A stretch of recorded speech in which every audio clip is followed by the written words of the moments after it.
ime kindeni maralam kawan bende pod wakwayo chuny mokwe kachiel kod hoch mowuok kuom Nyasaye ne anyuola mag nyithindo 21 mano wito ngimagi e masirano kachiel kod bende kwayo hayo maber ne mago mane otony mondo kik dang'ni mag paro donj kuomgi e kindeni ma pod gi paro jowetegi mane owito ngimagi. Koro twak marwa mar mbaka oromo chakore sani. Wacho maduong' Nyakwaramogi en ni to mwandu mawuok e bwo lowo inyalo tige yo machalo nade ahinya to mula, nikech ma en achiel kuom weche ma osekelo ng'ur ka kod kacha. Jomoko nyiso mor, jomoko nyiso ng'ur. Odiochieng' ma kawuono kata okinyi ni yiena mondo arwaki ni machiegni Nyakwaramogi twak mar mbaka oromo an ka ilo Cleophas Oluoch kachiel kod Joyce Oduor gi Sharon Ong'aw wago mbaka kotenore kod weche mag kunyo mwandu manitiere bwo lowo. Wan kod jo ama bende waluongo e studio ka mondo okonywa e yango weche motenore kod wach mar mula. Makawuono wan kod Juliet Omondi ma en jata tije kambi miluongo ni San Martin mana achiel kuom kembe matayo chenro mag kunyo mula e gwenge mar Arieda. Wan kod MCA ma Makalda Kanyarwanda Felix Okwanyo kachiel kod jakom mar riwruok mar jokuny mula e kaunti ma Migori. Wan kod Kefas Ojuka bende Nyakwaramogi. Odago kod gi mbaka mondo wang'ini to ang'o makelo ng'ur, chandruok wuok kanye. Jopiny magin jogo maweg lo ma mula kata mwandu mawuok e bwo lowo yudore, gin to ting' margi en mane, geno margi chopo kanye, to ang'o mowinjo bed ni gitimo mar neno ni ma en gima okonyogi. Jogo matiyo koro joma kunyo mula giwegi gin joma kunyo ma samoro gin joma tindo makunyo mabendo geno kuom mula gi, gin to gichopo kama chalo nade, ang'o gini ma itimo negi kata ang'o gini ma gitimo. To kembe mobiro mar kunyo mula mondo mi okony oganda, gin to winjruok margi chalo nade, ting' margi en ang'o ne oganda, to ang'o makelo ywaruok. Dipo ni jotelo ema lokore, dipo ni jopiny ema lokore, koso dipo ni kembego ema lokore. En penjo man godo kawuono ni yiena mondo arwak wenda Nyakwaramogi e studio ni achiel kachiel. Adhi bedo kod Kefas Ojuka e yor lony mar mbui miluongo ni Zoom kachiel kod bende Juliet wadhi bedo godo kachiel kachiel kowuok e studio marwa ma Kisumu, to Felix Okwanyo to wan godo e studio ka mar Ramogi TV Nairobi. Omiyo machiegni nyinga en George Bati. Wai arwak wendo na mokwongo man godo e studio ka Felix Okwanyo ma en MCA ma Makalda Kanyarwanda mondo wagoye kod mbaka e wi weche motenore kod wach mar mula. Machiegni nya Felix kendo erokamano kuom yudo thuolo mar biro wagoye mbaka nikech in achiel kuom jogo mawuok e gwenge ma ikunye mula. Wawinje ni to ang'o matimore hie wach mar mula, nikech en gima osetim kochakore kawuono. Wach mar mula kochakore kawuono gin gik manochakore kinde mokalo. Ji osebedo ka kunyo, kembe be medo nyiso gombo margi mar donjore mondo gimed konyo e jiwo sekta ni mar mula. Machiegni ahinya studio mar Ramogi TV okinyeni. Erokamano Bati. Moko madwago ne jo thuro erokamano, jo wuod na erokamano kuom sachung koda lamo gik madhi mbele kendo medo kwa gima med lamo na. Kendo an bende adwa tiro kuyo mara makende e gweng mar Nyeri ne nyithindo 21 ma nyocha wito ngimagi e ajali mar mach nyithi Hillside Indonesia. Mad jonyuol gi bed gi kwe kendo Nyasaye mad migi nema makende seche magi gikale gima tekni. Kaduoge topic en ni gweng ka gweng nigi gire ma Nyasaye nomiye mokonyore go. Kaka wan jo Migori, specifically jo Nyatike kata jo Makalda Kanyarwanda, wan girwa mokonyore ma Nyasaye nomiyo go en mula. Mane gima Nyasaye nodhi miyo kaka economic activity ma jogwengwa konyore go, nikech gwengwa en gweng matuo ma agriculture ok time maber. Koro weche mag mula go e gima konyo jothurwa. Koro gini kane igni machon kucho ne wasunge mane tiyo ka wasunge ne exploit jothurwa, then Tombo ya notimo memo ma government by then no konye ma jogo wasunge go no. Then 1963 ka kwerwa time mathin ka ng'iyo to gini ere kaka inyalo time madip ma generation mag kwerwa go dhi ma seche mane chako wach mar ntiere gimoro luongo ni kosa regi chon negi rego negi tunga nyun gi nyundo ni wacho ni go magang kaso ne kosa twal gi nyundo ni luoke gimoro kanyo ni krenga. Koro krenga ne ji kiae makwarwa ma goe manodhi nono wach mar krenga ni Tanzania mokelo mo introduce e gweng makoro ji ong'eyo ni kare kosa twang' tenya luoke mayom makoro ok luok gi lwedo makao time. Odhi ma generation makwarwa gini godhi morumo mondo generation makoro mag wuonewa bondo chako dhi kaka ne dhi ne kaka technology gimedo bedo gi know-how o gik ma gimbe wuonewago gimbe koro face gi ne wuok koro donjo sani generation ma sani ni makoro ntiere nyithindo motimo university motimo form 4 makoro nigi knowledge ma ka gidhi school to gisomo gigo koro ka ing'eyo maber ni Kenya sani tich onge koro kanyo gibiro gidwa at least employ new technology ma at least ng'ato nyalo ng'iewo crasher ni koro ok bet tich matek inyalo ng'iewo crasher ni inyalo sponsor book gi pesa matin kunye inyalo ng'iewe nya compressor ni moro koro kunye mondo imbi time at least ma production nyalo wuok maber koro gini nyosa beda very sector maduong' mo employ joma ng'eny e wuodna moso kaka Copper kama sani koro kelo wachni o employ jo gweng' jo community jo Migori County mok face ne ji 5,000 matiyo kanyo koro mula kata wache mag mwandu ma Nyasaye okonyo kor gweng' en gima area ma entiere no onego bed ni okonyo area no to konyo sirikal onego bed ni jo kanyo no jo lo ma kanyo no jodak ma kanyo no yudo konyruok ne kaka first priority to ne sirikal bende okonyo koro wan gima wakwayo nikech nitiere kuonde for example anyalo mention some few wan gi kuonde kaka machalo kaka Matanda manigi dhano 2,000 mapidho wan gi Kopa mapidho dhi 5,000 wan gi Konguru mapidho dhano 500 wan gi Mikei wan gi Masara mapidho ji 10,000 nwa kwayo sirikal kendo wakwayo jotendo manogoni gombulu man bianda achiel kuomgi ni kuonde ma jopiny tie ma jopiny are densely populated gi magisamako magisa establish magisa kete e mwandu gi machalo kaka Krasa Odau mamine chiego kinyi to dhiluoko elo gin sirikal olos mana structure maber mondo wene gi jopiny otiye to investor mabiro madongo gi gin dhi migi kuonde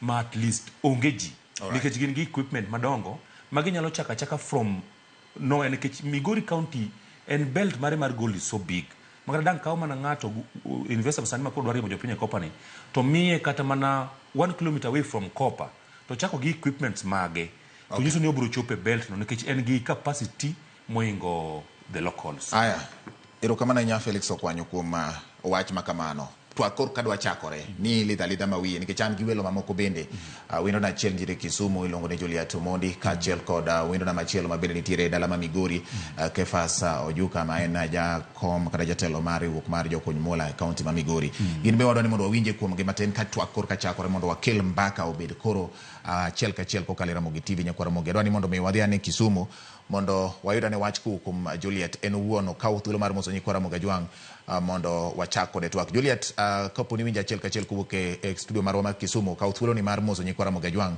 mondo inyiswa ni to un wegi chenro mar kunyo mola e gwenge mag Rarieda chalo nade machiegni. Erokamano George Bati adwoko erokamano maduong' to adwa kawo thuolo ni mar moso nyikwa Ramogi oyawre uru adwa ni mondo achak katimo historia matin kaka an ang'eyo wach mar kunyo mola ni an awuok e gweng' mar Ndori Ramba to kanye madonge kanyo ma apone to kunyo mola ni kunyo Ramba kuma koro sani wantie miluongo ni San Martin gi wasunge to wasunge gi nigi kunyo chon ka wan pod watin kata ka pok onyuola koro en gima ne wasunge no chamo magin ka ne giya kacha to giwe kacha ka en bugo manigi pi kabisa ma kacha ne en dumping site makata mana gweng kapo ni ng'ato timo timbe moko manjore makata nego jigi kanye midhi wite jogo koro kanyo kane jopiny obiro gi rieko moro ni yawa ok wadhi e uru kacha mondo wane rieko monyalo golo godo pig cha mondo wang'e ni to wasunge ka gin to ang'o mane giyudo kar kacha nikech ndalo mane wasunge ne kunyo kanyo gin negi chielo kacha mang'ama ne chopo kar kanyo ne onge jorotenge mane gindiko kanyo ne this kabisa kata jogweng' mane gindiko kar kanyo ne tin kabisa koro kane jogweng' obiro mochako tiyo kanyo ma pino gol San Martin Ndori Ramba nobedo gima duong' sana ne jogweng' nikech ne giparo ne en gimoro mok ne nyalre. To riwo wich ne ji oriwo wich mo oyudo rieko mogol pigcha. Koro bang' golo pigcha wayudo ka bur ne en achiel midonjo godo kuma ne wasunge nokunyo chande. To i bugono nitiere ndechni mopogore opogore. Ng'eni wasunge tiyo gi rieko mopogore opogore. Koro nitiere ndechni kar kacha ma nitiere layers. Nitiere layer mokwongo en gi ndechni south, east, north, west. Kendo kidhi e piny kendo mana kamano. Koro jopiny nodhi moriwore ma ochako tiye bugo kar kanyo. Ma kata sani kama wuoyeni ne wadhi ma wafom gi miluongo ni cooperative. Ma koro watiye gimoro achiel. All right. To wachako tiyo an ka ajoin kanyo ta join 2018. To wachaka tiyo gi kwe kabisa. Kendo jopiny konyore e yo mang'eny sana. To koro kembni ma oko gi emochako kelo koko. All right. Koro mane mamba dwani mondo angaeleza maber bana. Correct. Mane momiyo wan ka mondo wang'e ni to ang'o makelo pogruok mamiyo kembe nyalo bedo ni kobiro to jopiny chako bedo gi jur kata ng'ur moro. Magi gik modwa ng'eyo kawuono mondo ji ong'e ni to chung' margi kata ting' mar japiny, ting' mar kambi gi ting' mag jotelo gin mage. Mano momiyo wan gi jatelo ma owuok achiel kuom gwenge ma ikunye mula, wan kod jachung' mar kambi mar San Martin, kendo wan kod jachung' mar jokuny mula e kaunti ma Migori mangima. Wadhi ane Migori mondo wawuane koda jachung' ma bende ene ma koro dhi chalo wuon wach ka nikech ene mochung' ne joma kunyo mula mang'eny gi ng'ur. Machiegni ahinya Kefas Ojuka, kendo amora ahinya ka yudo thuolo mar turi kodwa achiel kachiel. Inyiswa ni to in iwuon sebedo ka ing'iyo kara sekta mar kunyo mula ni kaachiel kod jogi ma un godo e riwruok mar jokuny mula. Ang'o hie machando jopiny? Achandruok ni kanye? Ang'o matimore e kuonde ma ji wuok donje bur, kunyo mula, joma luoko, joma rego? Ang'o matimore Kefas machiegni?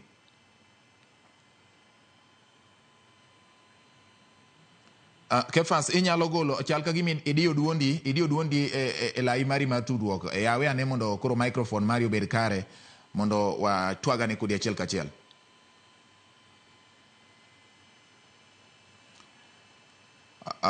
Pod ok wawinjre kodi maber Kefas. Inyalo unmute Kefas mondo watwag kodi achiel kachiel. All right, machiegni koro.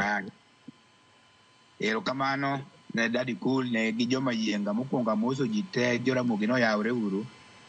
Namba 2 akaw thuolo mar moso MCA na makanyo mobedo kanyo mos nago ni embe Nyasaye okonye aimba mose no yawre. Namba 3 admana dwa mana join kendo MCA nano kuom gone nyithindo manyodo late.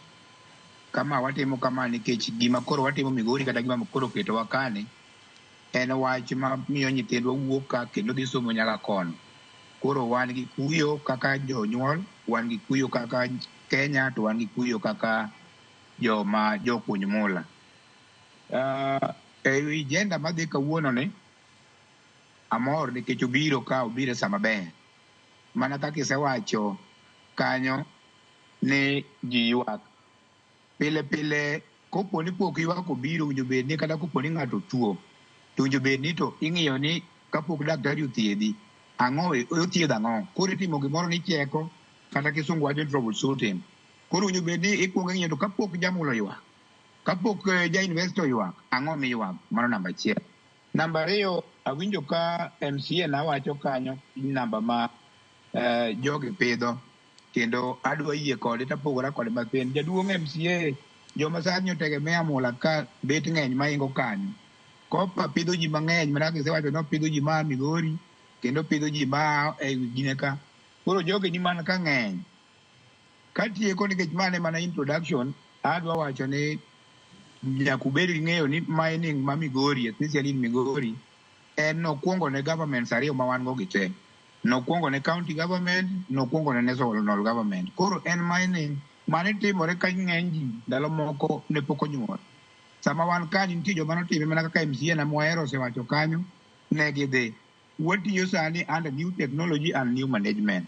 Ko kamano twak dhi mbele kendo wakwayo jopiny mondo winjwa mondo wakonye mondo wang'e ni kin jogewa otiyo tijni maber. Sama owuoyo ni adwa nyisou ni kidhi kuma nyithi kunye mula kopa ose mana chalo odwa machalo kwedo bungu nikech kanyo pidho ji mang'eny kendo economy mar the entire Migori County tada kono nyoche ya mining zones waka especially copper matanda to kuonde moko mosebedo mention ko kamano arwako ji te budhoni. Erokamano nya Kefas ka watwak e mbako romo Ramogi TV ka adwani kaka in michung' ne jogo makunyo mula nyiswa ni to chandruok wuok kanye, ang'o matimore kaka in jal ma interact kata joma tudore gi jokuny mula gi chiegni odiochieng' kodiochieng' gigoni simu kaka jatendgi uwuoyo kodgi ging'eyo chal mag bugni, ing'eyo chal mar ngimagi kachiel kod mago kachiel kod kembe ma bende osebiro mar tiyo, ang'o matimore, chandruok wuok kanye? Erokamano. Mana kaka nawacho chon ni mining ma Migori nokwongo ne sirikal ma wan go gite. Wadwa goyo erokamano ne regime machon mopogore regime mar administration madhi sani nikech chon kane watimo magang' to niluongo ni ne watimo gima miluongo ni illegal mining nikech nok ong'ewa.